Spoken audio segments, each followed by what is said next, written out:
hit them with all the strength in my body. I gasped, forming an O with my mouth. Shit, I muttered. What happened? Aunt Kara asked.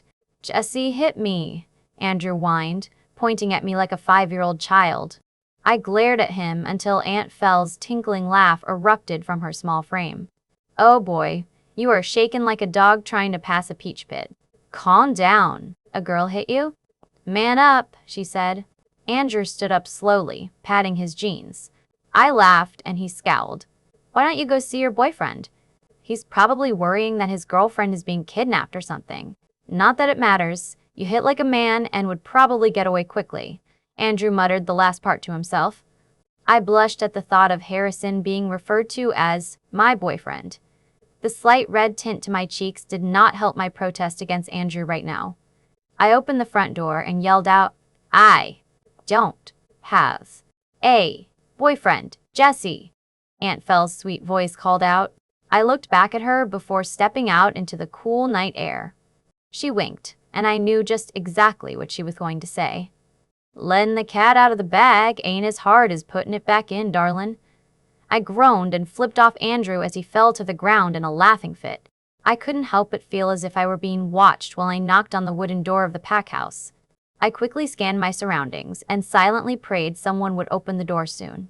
I tried my best to hold back my tears. I felt like I was going to explode soon. You know that feeling when you finally found someone to talk to about something that was completely bothering you, and once you see them, you just break down and cry? Well, that was exactly what happened when Harrison opened the door. Through my lashes, I saw that he was only wearing basketball shorts and a t-shirt with sleeves cut off that showed off his arm muscles. I would have been drooling right now at how hot he was, but I was not in the mood for that right now. Jesse? Harrison's concerned voice rang out, only making my sobbing heavier and louder. He grabbed me into a hug, pressing my face into his shirt. I clutched the fabric and inhaled his smell. His warmth enveloped me as he hugged me tighter, bringing me into the house and shutting the door with his foot. I couldn't help but notice how perfectly his body fit against mine, as cliches as it sounds. Somehow, everything about him brought me comfort, even that irritating, cocky smirk of his. Shh, he whispered, smoothing my hair with his fingers. He backed away, leaving me in a cold draft. His warm fingers went underneath my chin, forcing me to look at his crystal blue eyes. What happened? I opened my mouth, but closed it when Betty's voice rang out in alarm. Yeah, see? What's wrong? She ran up to me, hugging me. Other footsteps followed, and I looked up to see Perry and Nell there with concerned faces. The three of them turned around, turning their concerned eyes into accusing glares towards Harrison. They all spoke at the same time. What the hell, Harrison? What did you do to her? What kind of man are you? Hurting woman, Betty scoffed, crossing her arms. You are such an idiot. Apologize now. Bro, you ain't my bro anymore, Nell said, shaking his head. You, Perry threw his arms up in frustration, are a disgrace. I snorted with laughter when I saw Harrison's scared expression as the three cornered him. They all snapped their heads at me and their eyes shone with confusion. Guys, relax. He didn't do anything. I gave a small smile and picked in my purse for the picture. My fingers trembled as I handed it to Betty. There's not much to say. Hopefully, this will explain just about it. I watched as the boys read the picture over Betty's shoulder. Horror slowly etched its way onto their faces. Harrison turned around and punched the wall, making me flinch. He grabbed his hair and groaned in frustration. Perry and Nell tried calming him down, while Betty enveloped me in a hug. Oh, I'm so sorry. By the way, I'm really sorry to interrupt, I sniffled. Then I noticed something. Where's Scott? On a hot date, Nell said, licking his lips. She's hot, man. I laughed as Betty smacked him upside the head. Jesse, you're welcomed anytime. Betty gave me a reassuring smile. We were just watching movies. Speaking of that, Nell and Perry, we have to finish the bet. Let Jesse here calm down first before we get straight into things. I raised an eyebrow, wanting to know what bet they were talking about. Oh, we're watching The Exorcism. Whoever lasts the longest without getting scared wins and treats the other two as he or she's bitches. I laughed at that but started snorting when Perry said, Yeah, and Nell lost already. Nell's face turned a shade of pink. Shut up. Who cares if I lost? That means I get to chill with Jesse. Betty gave him a pointed look and nudged his arm. I looked at her questioningly, but she gave me a guilty smile. Come on, Nell. Betty stared off into space, trying to rack up an excuse. Don't you want to hear Perry scream like a girl? I've already... Oh, shut up and come with us, will you? I was beginning to think they just wanted Harrison and I to spend some alone time together. I gave them accusing glares as they returned to the room they were in earlier. So, Harrison chuckled nervously and rubbed the back of his neck. Let's go outside? I just nodded and followed him through the back doors into the chilly night. I already smelt the burning wood and saw the fire dancing in the dark. It wasn't long until I spotted a bag of marshmallows and sticks. So, you were out here earlier? I asked, while taking my seat next to Harrison on the log. Yep, he said, popping the pea. He handed me a stick and put the bag of marshmallows in the middle of us. I stuck one fluffy pillow on the end of the stick and started roasting it. So, how did you hear me knocking? He chuckled slightly. I could smell you hundreds of miles away, and I have super hearing, remember? Right. I was still getting used to this werewolf thing, to be honest. The Raven Pack has this week to patrol your house, Harrison said in a sour voice after a while. I looked at him and saw his jaw clench. Who's doing it tonight? Clark and Sam. Looks like they weren't doing their jobs. You wouldn't have gotten that picture in the first place, Harrison growled, but contained composure. I shrugged. Don't blame them. It came in the mail. Unshed tears started to blur my vision. Can we forget about this for now? I just want to forget. Harrison nodded and gave me a small smile. Let's play 20 questions. I gave him a sideways glance and slowly nodded at the choice of game. Okay. I snorted and began howling with laughter. I clutched the sides of my stomach, trying to regain composure, but failing. Harrison chuckled, amusement lining his voice. What? What's so funny? I snorted again. Your favorite animal is a dolphin? What's so wrong with that? He asked curiously, and obviously he was offended. I stuck out my chest and lowered the pitch in my voice in a failed attempt to sound manly. Oh, look, I'm Harrison. Macho, manly, and not to mention, I love dolphins. I started laughing again, snorting even. I hated my laugh, but I couldn't help it. Playing 20 questions was actually a blast. I found out Harrison liked bacon. His favorite fruits were tangerines, his favorite color was green, and he hated Chuck E. Cheese, claiming that it was an ugly rat and a stupid idea for a mascot in a kid's place. He found out that teal was my favorite color. I hated snakes and metal music, bees are annoying, and that I had an obsession with lemonade. He also found out I loved charm bracelets. Honesty. Being with Harrison wasn't so bad. He was actually good company when he wasn't being conceited. So, you're finally admitting the truth. That I'm macho and manly, he stated proudly, flexing his biceps. Well, the moment was good until it lasted. I rolled my eyes and laughed again, hugging my jacket closer to me. You want to know something? Harrison said. He gave me a sideways glance. I looked at him curiously with a small smile on my face. What? You look a whole lot better when you're not scowling. I smirked, not being afraid to hide my blush. So, you're finally admitting I look good? Never said you weren't. Harrison glanced at me again, throwing me a wink. Can I ask you something? You already did. I smirked and poked my tongue out at him. No, seriously. He scrunched up his eyebrows. How would you put this? Met up with your dad weeks ago and he told me some things. Anger surged through me when I heard about my dad. He wasn't even my dad anymore. He was just a father. He was just someone who brought me to the world, who didn't even deserve the title Dad. What did he tell you? I said, evidently annoyed.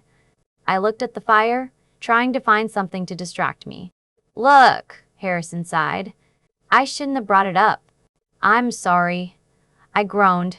No, it isn't your fault. It's just that my dad is a total douchebag. I'm serious, though. What did he tell you? Well, he said slowly, looking at me to make sure it was okay with me. I bumped into him and he was drunk. He asked if I knew you. Told me he had to let you go because his bitchy wife was worth it.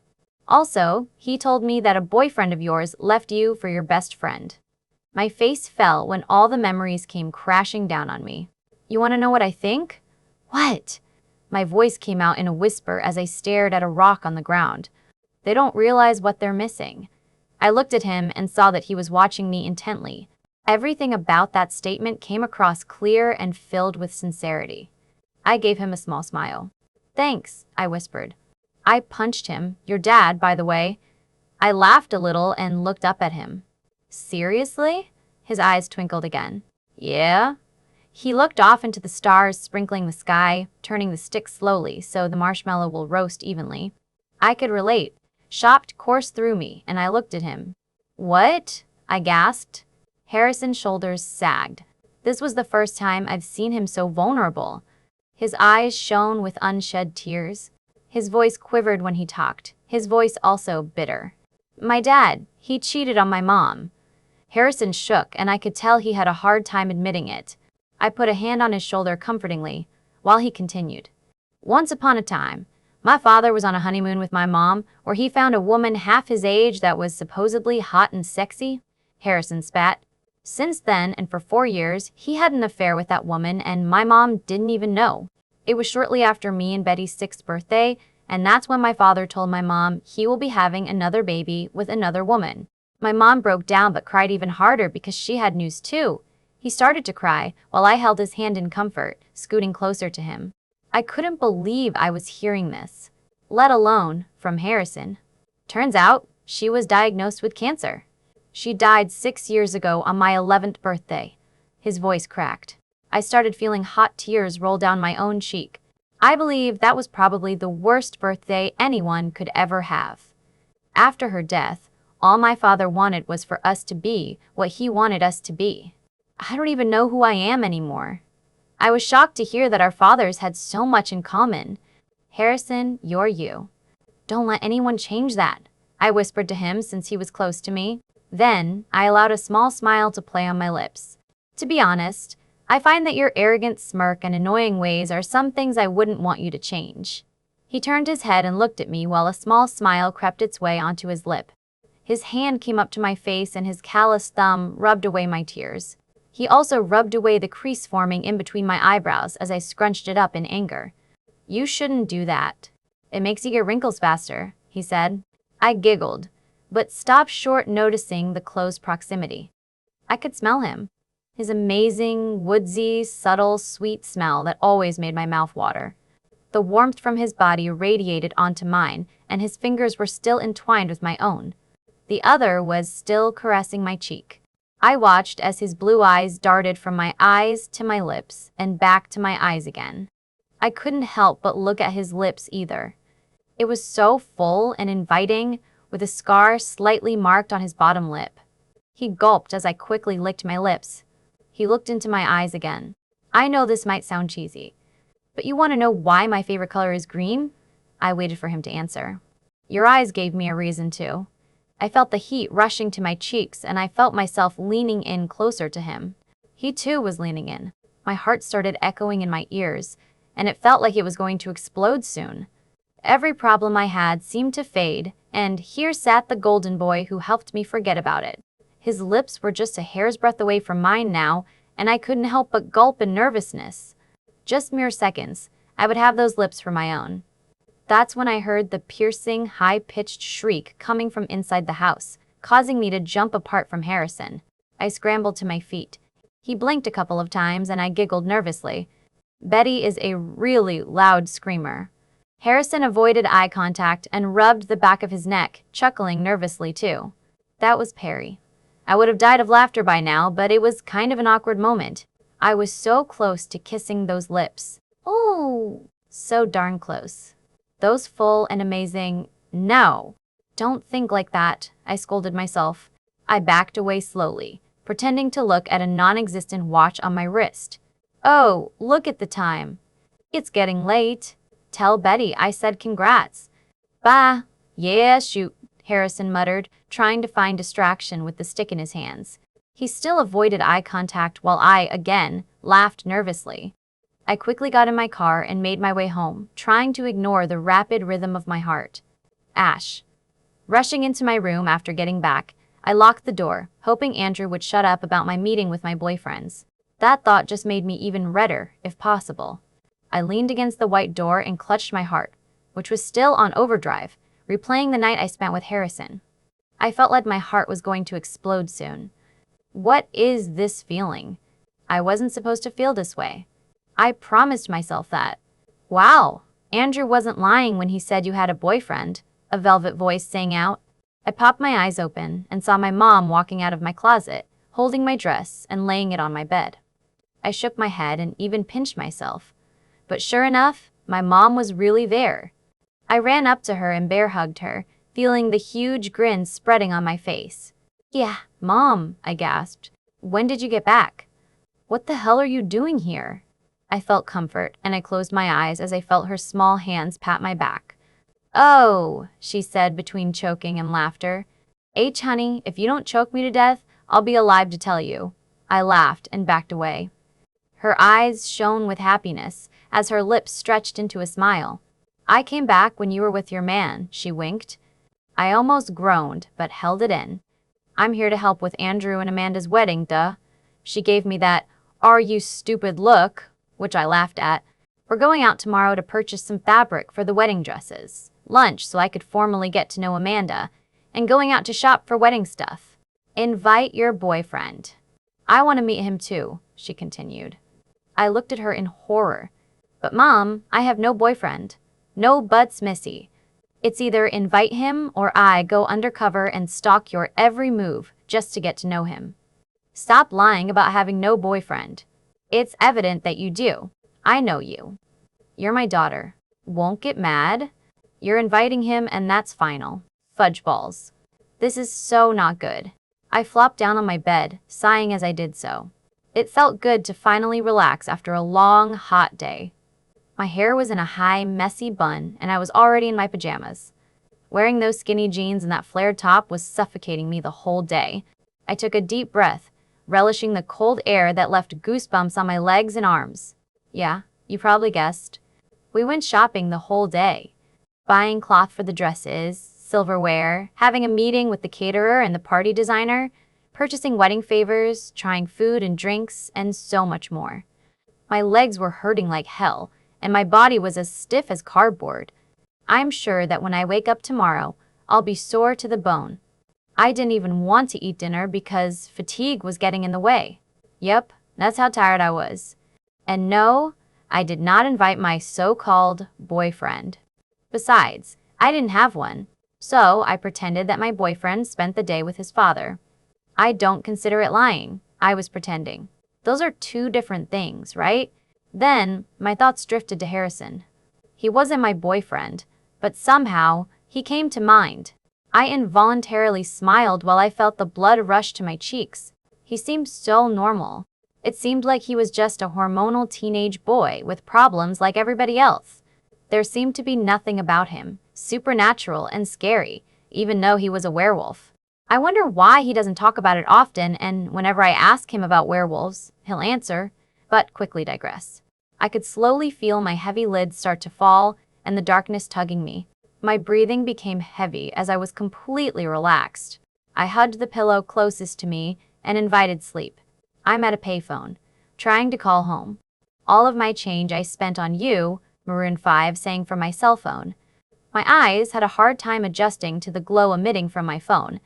I groaned and stuck my hand out, grabbing my phone on the lampstand. Who the hell would be calling this late at night? Hello? I groaned into the phone when I answered it, forgetting to check who it was. Seriously, Els. Maroon 5? I heard Harrison's humored voice from the other end. I'm outside, by the way. I flipped onto my back, rubbing my eyes with my free hand. What? I love them. And what did you just call me? And great. Stay outside, Els. My new nickname for you. I didn't reply. Because of my silence, he thought I didn't get it, so he proceeded to explain to me. You know, since your name is Daniela and then I added an S? I get it, I said sternly, scratching my face. Gosh, someone's on their period. Unlike you, I don't have my period every day. Suddenly, an idea crawled its way into my head and a sinister smile stretched onto my face. Oh, now I got a nickname for you. I laughed evilly into the phone. Dot. He sounded liked. He choked on something. You wouldn't. I could picture his eyes bulging out of its sockets. The image of it made me laugh. Oh, I would, Dot. Whatever, Els. Anyways, that's not why I called. Aren't you going to invite me in? Aren't you on patrol? I asked strangely. That's the only reason he'd be outside, right? Nope, my shift's tomorrow, Harrison explained. I heard a dull thunk on my window. I stumbled to the huge glass and looked outside. Of course, standing in the middle of the lawn was none other than Harrison. The glow of the moonlight shone on his profile. Even if it wasn't the best lighting, I could still make out the angular shape of his jaw and cheekbones, his red full lips, his hair, which he wore as a faux hawk tonight, and his crystal blue eyes that seemed to sparkle like diamonds. He wore his football varsity jacket and jeans, and man, did it make him look sexy. I got to admit, he is really gorgeous. Thanks, Harrison said with pride, interrupting my thoughts. My eyes bulged out and I stuttered. H. How D? Did you know W, what I was to thinking? It's a mate thing, honey. Get used to it. From here, I could see his smirk. He pulled back his arm and threw another rock in an attempt to make me flinch. However, I just stood there unfazed. Throw it any harder, Romeo. Even if my window breaks, I won't be scared, I sighed. He chuckled. Really? If you're not going to let me in, I could go to the front door and ring it instead. No, I whispered angrily at him, pacing back and forth in front of the window. My mom could not know who he was. And Harrison is not the type of person you would want your mom to meet. That would just make her worst on my trail of having a boyfriend. If I were your boyfriend, I'd never let you go. I can take you places you ain't never been before. Harrison started belting the lyrics to Justin Bieber's Boyfriend into the phone, but I interrupted. Bye, Harrison, I sang and hit the end button, ignoring his protests. I smirked and looked out my window again, wanting to see his startled expression. However, he wasn't there. What? He was there just like 30 seconds ago. I scrunched my eyebrows together and looked towards the woods. Maybe he ran in there or something. Are you scared now? Someone whispered in my ear.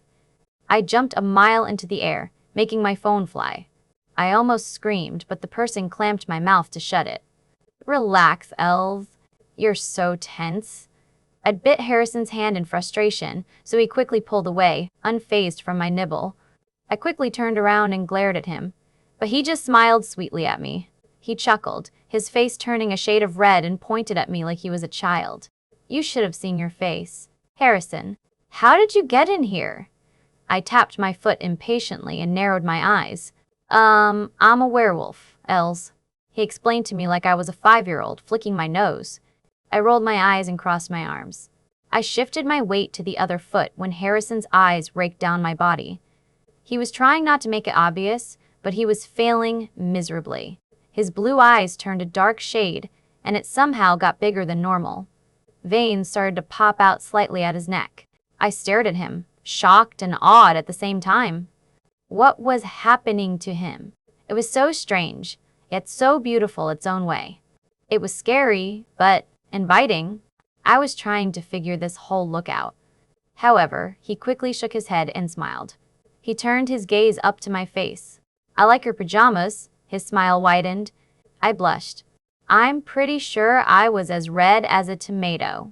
I was in nothing but a purple, tight-fitted tank top and a really short black bottom with lace on it and a purple ribbon at the front of the waistline.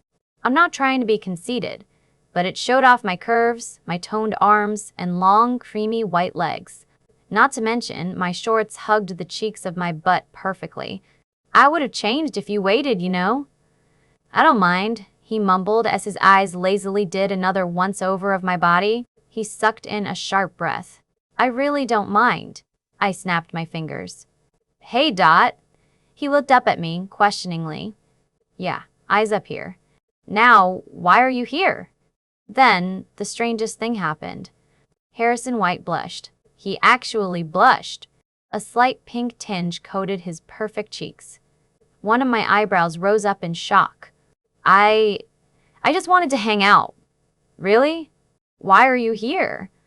Like I said, I wanted to hang out, he said with irritation, scratching the back of his neck and looking at the ground. He obviously does not like to admit many things, especially when he's being nice. He lifted out a brown paper bag from his hand that I didn't notice before.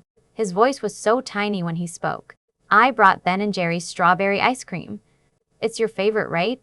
And I also rented a movie. I hope Captain America is alright. I blinked, shocked that he actually wanted to hang out tonight. Mostly because he was being shy. Harrison White, shy? I stood there, unmoving. He took this as a bad sign, and scratched the back of his neck and looked down again. You know what? I should just leave. He hitched a thumb to the door.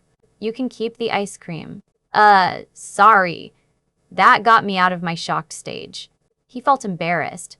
I hated it when people felt embarrassed. Part of me was afraid to say no. Another part was because he was actually being nice, and the other part wanted to hang out with him. No! I yelped and gripped his arm. He turned around and eyed me suspiciously. I let go of my death grip, straightened myself out, and coughed. I would love to hang out with you. So, that's how we ended up sitting awkwardly on my bedroom couch, eating popcorn and staring at the television. He sat at one end, while I sat at the other end. I felt him glancing in my direction a couple times or so. However, I just continued to munch on my popcorn. In my peripheral vision, I saw him shrug of his jacket. He was in nothing but a white fitted t-shirt and it looked, lick, your lips kind of delicious. Man, I'm really turning into a pervert. He coughed, trying to get my attention. So that's what I did. He looked nervously at his legs and scratched the back of his neck. His voice came out in a small whisper once again that night. My dad, he yelled at Betty today. He was so pissed off that he almost hurt her. He came home drunk, and started calling Betty stupid just because she looked so much like Mom. You know, I lost control. He ran a hand down his face and he looked like a lost child. I hugged my knees close to my chest, allowing him to finish. My eyes widened on their own accord and my lips opened slightly in shock. I punched him and ordered Betty to stay with Nell and Perry tonight. I just don't get it.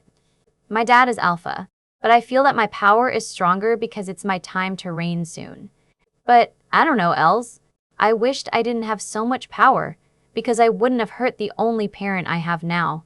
I feel like my mom's looking down at me and shaking her head at me in disgust. He looked up at me through his eyelashes. I wanted to hang out with you tonight because you make me forget about things. This caused me to push myself across the couch and hug him. And it was a real hug. I wrapped my arms around his neck and pulled him to me tightly, loving his woodsy scent that surrounded me. It took him a while to respond, but I felt his strong arms slowly wrap around my waist and his face to hide in my shoulder. I felt him shaking. Strange, warm droplets fell on my shoulder, and it was soon that I realized that Harrison was crying. His sobs grew louder, and his arms at my waist held on to me tighter. Jessie, I disappointed her. I pulled away and looked at his face. His face was wet and his eyes were turning red. I slowly took his face in my hands, wiping the tears that fell with my thumbs. It was strange seeing a guy like him cry. And rare moments like these always cause me to feel for them. Look at me, I said, surprised my voice wasn't wavering. You did such a bold thing tonight, Harrison. If your mom isn't proud of you, she's glad and happy that you kept her daughter safe. You showed her you could protect Betty and be the strong boy you are. If your mom is disappointed, it's at your dad. He nodded and his arms around me loosened. Can I please just hold you, just for tonight? I slowly sank down on my butt and leaned my head on his chest, his arm going around me. You don't even need to ask, I said and smiled when I saw him grinning. Turns out, we missed a lot of the beginning part of the movie. So now, it was the part where Captain America shows his glorious body. I licked my lips and drooled a little. Man, that is my hero. Although, I would love to see a stud in his ear. Oh gosh, he is so hot, I said involuntarily, forgetting Harrison was behind me. I felt his chest move up and down as he chuckled. He's not as hot as me. You like earrings? I rolled my eyes at his first statement and waved it away quickly. I shrugged. Earrings are sexy. But not two earrings. I rather prefer one on guys. Lip rings kind of scare me and other piercings in general. I like to stay pure and keep it in the ear. And no hating to those who have piercings in other places. This is just Jessie's character. I have one earring on my nose just for proof. Wink. His hand stroked my hair slowly, and as much as I hate to admit it, I loved it. Chris Evans is so much hotter than you, Dot, I mumbled and smirked. Harrison's hand froze. I knew he would hear me. He feigned a gasp and said, "What did you say?" "Chris Evans is hotter than you, Dot," I said, and crossed my arms. Since his arm was still around me, he started tickling my belly. I laughed so hard, I ended up snorting again. He chuckled too, knowing he got me. I tumbled off the couch and started running away from him. "Hey!" he yelled. However, being the fast werewolf he was, he grabbed me and pinned me to the wall, tickling my sides again. Okay. I giggle. "I'm sorry," I said breathlessly. "That's more like it," Harrison said with a triumphant smirk. He placed his arms on either side of me. Then, it instantly dropped because he noticed how close he was to me.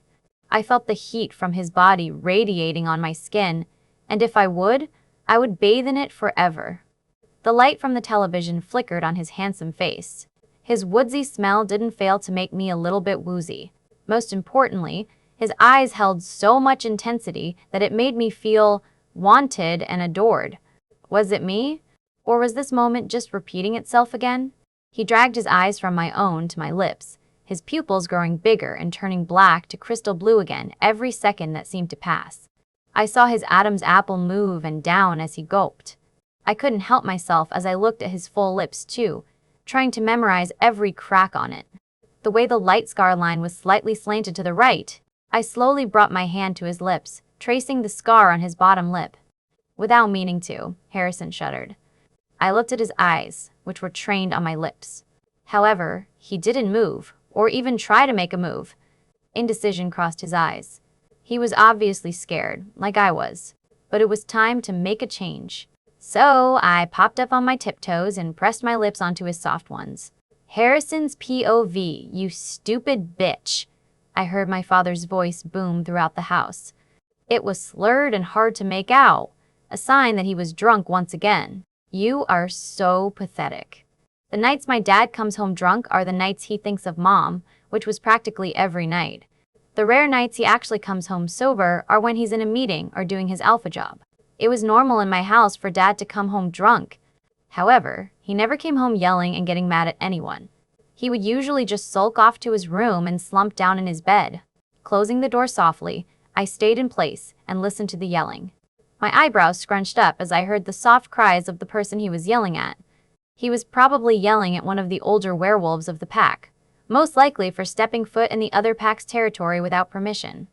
"You are good for nothing," my dad continued to yell, his voice shaking the picture frames in the hall. That was the beauty of being an alpha. You listen to no one, but everyone listens to you, and you have complete power and the strongest out of everyone. "Daddy, please. Why are you yell?"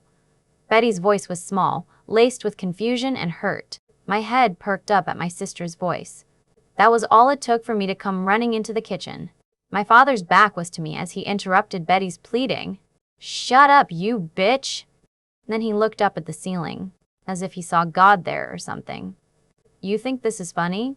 Haunting me with a look-alike of my wife?" Betty was in the corner, trying to get as far away from my dad as possible. I was rooted in place, shocked at what was going on. Her red and puffy eyes met mine as she wiped the tears rolling on her cheek with shaky hands. My father took a long sip of scotch from the glass cup in his hand. After he finished it, he ran a hand in his graying hair, obviously frustrated. Looking at the glass and to my sister repeatedly, he finally swung his hand back and threw the cup, aiming for the wall right above Betty's head. Thanking my werewolf abilities, I ran in front of Betty and caught the glass just before it was about to hit the wall and shatter all over my sister. Taking the glass and slowly putting it down on the counter closest to me, I narrowed my eyes at my father. "Well, hello, son," my father hiccuped and boomed at me with his alpha voice. "Now go to your room and leave me alone." It should have had an effect on me, because he was alpha. I was supposed to do what I was told. However, the strange thing was, I didn't. It was as if a new surge of power coursed through my body. I crossed my arms and threw him a dirty look. "No." My father looked confused, his smile